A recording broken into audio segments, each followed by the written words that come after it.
تو قتل تک میری گردن پر آ رہا ہے، قیامت میں جواب دینا مشکل ہو جائے گا۔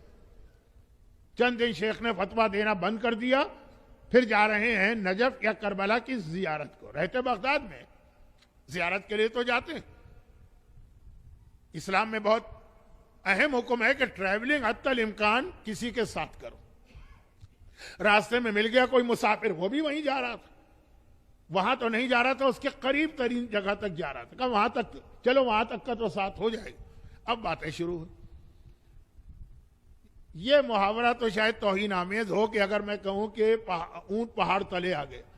شیخ سب سے بڑے اس وقت عالم ہے پوری دنیا ہے تشیع کے، لیکن اس سے جو بات کر رہے ہیں تو لگ رہا ہے کہ جیسے میں کوئی جانتا ہی نہیں ہوں۔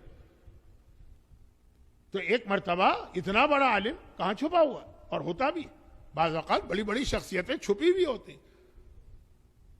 مرحوم آیت اللہ خوئی کے زمانے میں جو ان کا آخری زمانہ تھا، کوئی سوچ سکتا تھا کہ آیت اللہ العظمیٰ آغا سیستانی جیسا مرجع ہمارے سامنے آئے گا؟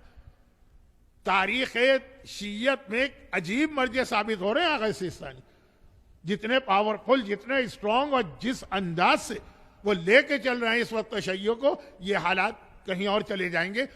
تو ایسا ہوتا ہے، مرد از غیب آمد، اللہ خود بخود مدد کرتا، کوئی نہ کوئی ایسی پرسنالٹی سامنے آ جاتی۔ تو شیخ نے کہا اتنا بڑا عالم۔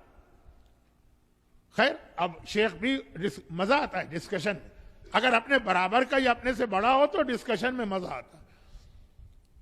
یہاں تک کہ وہ جگہ آ گئی جہاں سے ایک راستہ نجف جا رہا تھا، ایک اس گاؤں جا رہا تھا جدھر وہ آدمی جا رہا، ایک دوسرے کو خدا حافظ کا۔ اس نے الگ ہوتے ہوتے کہا شیخ ایک بات بتاؤ، تم اتنے بڑے مجتہد اور مرجع ہو، تم نے فتویٰ دینا کیوں بند کر دی؟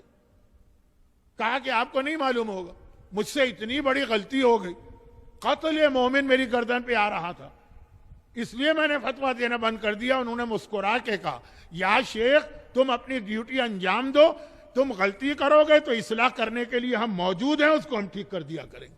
کیونکہ شیخ نے سر اٹھایا، یہ جملہ تو کائنات میں ایک ہی آدمی کہہ سکتا، اور دیکھا کوئی نظر نہیں آ رہا، غائب ہو گئے۔ تو اب یہ جو